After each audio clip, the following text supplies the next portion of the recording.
नमस्कार दोस्तों, स्वागत है मेरे YouTube चैनल राज मेडिकल में। तो दोस्तों कैसे हैं आप लोग? आशा करते हैं आप लोग सब लोग सही होंगे। दोस्तों दवाओं से जुड़े वीडियो देखने के लिए हमारे चैनल को सब्सक्राइब करें, बेल आइकन को प्रेस करें ताकि हमारे आने वाले वीडियो का नोटिफिकेशन मिलेगा सबसे पहले आप लोगों को। दोस्तों आज जो हम जानकारी देने वाले हैं आप लोग को वो है मोन्टेनोल कास्ट लेवोसिट्राजिन टैबलेट के बारे में। तो आज हम जानेंगे कि ये किस कैटेगरी के दवा है और कहाँ कहाँ काम आता है, इसका क्या साइड इफेक्ट है, क्या इसका पॉपुलर ब्रांड है, वो सारी चीज का जानकारी हम आपको इस वीडियो के माध्यम से देने वाले हैं। और इसे कब और कितनी मात्रा में लिया जाना चाहिए और इसके क्या क्या साइड इफेक्ट है, इस सब के बारे में हम जानकारी देंगे। तो दोस्तों वीडियो के अंत तक बने रहिए, वीडियो को बिना स्किप किए हुए लास्ट तक ध्यान से देखिए ताकि आपको सारी बातें क्लियरली समझ में आएगा। अगर चैनल पे पहली बार आया है तो चैनल को सब्सक्राइब कर दे और बेल आइकन को प्रेस कर दे ताकि जो भी हमारी इस चैनल पे जानकारियां हम देंगे उसका नोटिफिकेशन सबसे पहले मिले आपको। तो चलिए दोस्तों हम यहाँ से कुछ आज नया सीखते हैं। तो दोस्तों मोन्टेनोल कास्ट लेवोसिट्राजिन जो टैबलेट है जो कि जेनेरिक दवा का नाम है, जिसके अंदर मोन्टेनोल कास्ट क्रोकोडाइल ईथर की तरह काम करती है जो कि लीकोट्राइन एंटागोनिस्टिक होती है। इसी तरह जो इसके अंदर लेवोसिट्राजिन होती है वो एंटी एलर्जिक के तरह काम करती है। यह एक प्रकार के H1 एंटी हिस्टामाइनिक होती है। तो मोन्टेनोल कास्ट लेवोसिट्राजिन टैबलेट में 10 मिलीग्राम मोन्टेनोल कास्ट और 5 मिलीग्राम लेवोसिट्राजिन होती है। दोस्तों यह दवा मुख्यतः एलर्जी को समाप्त करने के कार्य में ली जाती है। दोस्तों इसके कुछ पॉपुलर ब्रांड के बारे में हम बात कर लेते हैं। सन फार्मा का मोन्टेक एलसी, हेट्रो ड्रग्स की लेवोसेट एम, सिपिला लिमिटेड की मोन्टेयर एलसी, मैनकाइंड फार्मा का मोन्टी कप। दोस्तों ये दवा जो है आपके एरिया वाइज, डॉक्टर वाइज आपके अलग अलग ब्रांड के नाम से आपके मार्केट में मिल जाएंगे। दोस्तों आप इसके जेनेरिक फॉर्म में भी ले सकते हैं। दोस्तों अब हम बात कर लेते हैं इसके प्रमुख कार्य के बारे में। दोस्तों इसका पहला जो उपयोग है सीजनल एलर्जिक जो होता है, यानी मौसम चेंज होने के कारण जो एलर्जी उत्पन्न होती है, जिसके अंदर बार बार छींके आना, नाक बहना, आंख में पानी आना, उबासियां आना, इस प्रकार के बहुत सारे ऐसे एलर्जी आपके शरीर में देखने को मिलते हैं।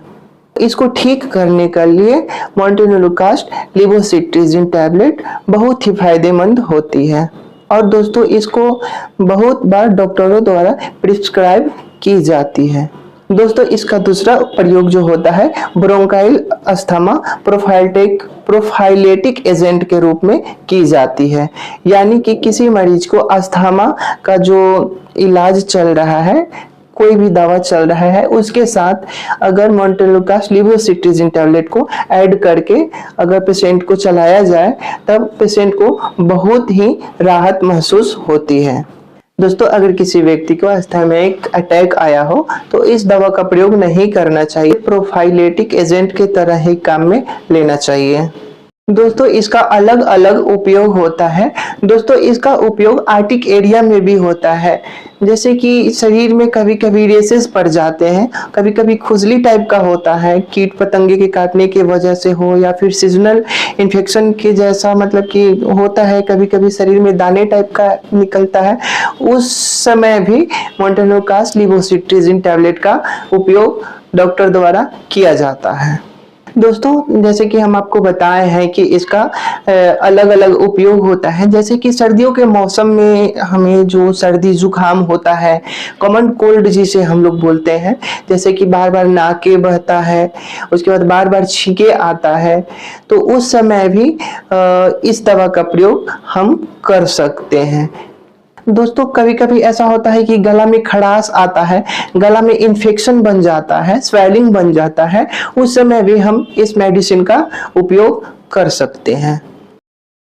तो दोस्तों चलिए हम इस दवा के साइड इफेक्ट के बारे में बात कर लेते हैं। तो दोस्तों अभी तक तो ऐसा साइड इफेक्ट इस दवा का नहीं देखा गया है, लेकिन फिर भी कभी कभी जो होता है किसी किसी पेशेंट के अंदर, वो भी रेयर केस में देखा जाता है कि पेशेंट को बहुत ज्यादा नींद आने लगता है, स्किन में रेसेस टाइप का आने लगता है और कान में दर्द टाइप का ऐसा महसूस हो सकता है और ज्यादा नींद लग सकती है। और कभी कभी होता है कि किसी किसी पेशेंट को वोमिटिंग होने लगता है, सिर में दर्द होने लगता है, उसके बाद जो है दस्त होने लगता है, सर में चक्कर आने लगता है। तो उस केसेस में दवा को तुरंत बंद कर देना चाहिए और जो नजदीकी आपका जो डॉक्टर है उसे तुरंत सलाह लेना चाहिए।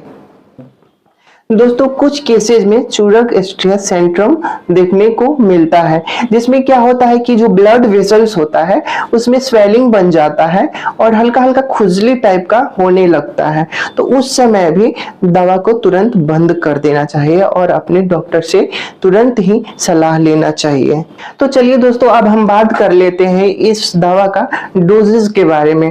तो दोस्तों इसका मुख्यतः जो डोज होता है दिन में एक बार लेना चाहिए या फिर जो रात का जो समय होता है खाना खा करके सोने के समय ही लेना चाहिए, क्योंकि इस दवा को खाने के बाद नींद आता है, इसलिए डॉक्टर सलाह देते हैं कि इसको खाना खाकर रात में ही दवा को ले। दोस्तों कभी कभी ऐसा होता है कि कोई कोई मरीज को ज्यादा ही परेशानी होता है, ज्यादा अस्थमिक होता है, ज्यादा एलर्जी होता है, तो डॉक्टरों द्वारा ये सलाह दिया जाता है कि इस दवा को आप 2 बार उपयोग कर सकते हैं। दोस्तों इस दवा को जो है खाना खाने के बाद भी लिया जा सकता है या फिर खाना खाने के पहले भी लिया जा सकता है। तो चलिए दोस्तों अब हम इसके जो साइड इफेक्ट के बारे में जान चुके हैं और कुछ सावधानियां के बारे में भी हम अब बात कर लेते हैं। तो दोस्तों इस दवा को खाने के तुरंत बाद ड्राइविंग नहीं करना चाहिए, हैवी मशीन नहीं चलाना चाहिए, क्योंकि इस दवा को खाने के बाद ड्रोसीनेस रहती है और नींद ज्यादा ही लगती है। दोस्तों इस दवा को खाने के बाद समय समय पे थोड़ा थोड़ा पानी पीते रहना चाहिए, क्योंकि पेशेंट का जो है वो मुंह नहीं सूखे। जैसे कि पहले हम बता चुके हैं कि ये दवा खाने के बाद पेशेंट का मुंह भी थोड़ा थोड़ा सूख सकता है। ये चीज को रोकने के लिए समय समय पे थोड़ा थोड़ा पानी हमें पीते रहना चाहिए। तो दोस्तों इस दवा का प्रयोग हमें अल्कोहल के साथ बिल्कुल नहीं करना चाहिए, क्योंकि अल्कोहल के साथ अगर इसका प्रयोग करते हैं आप तो ज्यादा ही नींद लगता है, इसलिए अल्कोहल के साथ भूल करके भी इस दवा का प्रयोग ना करें। तो दोस्तों ये थी हमारी जानकारी आप लोगों को कैसी लगी कमेंट बॉक्स में जरूर बताइएगा और वीडियो को लाइक कीजिएगा, चैनल को सब्सक्राइब कीजिएगा, ताकि हमारे आने वाले मुख्य जानकारी आप लोग को मिल सके और हो सके तो अपने फैमिली में, अपने फ्रेंड में इस वीडियो को शेयर कीजिएगा ताकि किसी को मदद मिल सके। तो चलिए दोस्तों अब हम आप लोगों से विदा चाहते हैं, फिर मिलेंगे नए वीडियो में नए टॉपिक के साथ। तब तक अपना ख्याल रखें और अपने फैमिली का भी ख्याल रखें। तब तक के लिए धन्यवाद।